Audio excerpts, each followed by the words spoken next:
Hey, stock hosts, it's Bruce Campbell. Today is May 27th, time for another week of markets in motion. Let's start off by looking at the returns for different sectors. You can see right up here, we see technology and energy are pretty much neck and neck on the year. Shouldn't be too much of a surprise when we look at it from a year-to-date perspective. You can see the energy sector just inching out technology year-to-date.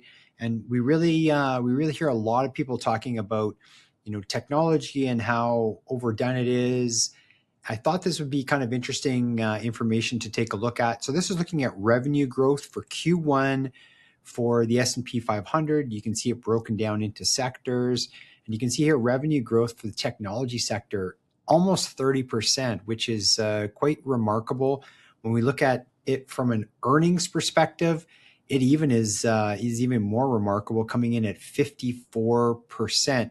You can see as things go down, healthcare, which hasn't performed well, it's no reason why. Energy, which we talked about, is hasn't seen very strong numbers yet, but that's because the numbers for the inflated oil price due to the war hadn't really been priced in. So I suspect that this is going to jump up for Q2 numbers. But in the meantime, let's just focus here on these numbers in the 50s for technology. When we look at PE ratio, a lot of people are calling this market super expensive. When we look at it from an overall market standpoint, it's right around where that earnings growth is coming in, right around that 29 level. And there's this valuation metric called the PEG ratio, which is the price earnings to growth. And typically anything under 2 times is considered relatively good.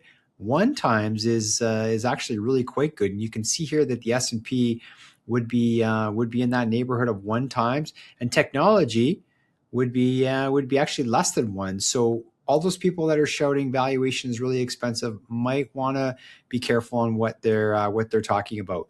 When we look at relative rotation graphs, you remember how things work as they go around this in a clockwise fashion for the most part. And you can see here that technology continues to lead. So it looks like there's still opportunity in technology.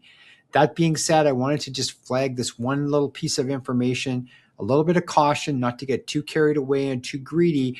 This comes from the Bank of America Global Fund Manager Survey back last week, May 19th. And you can see here, long semiconductors is the view that the global fund managers have is the most overcrowded trade. Back when we saw gold, you can see where gold was back in March, and it's obviously been cut back a fair bit.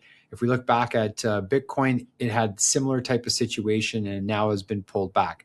This week's the Memorial Cup here in Kelowna. Go Rockets, go. That's it this week. Everyone have a great week out there.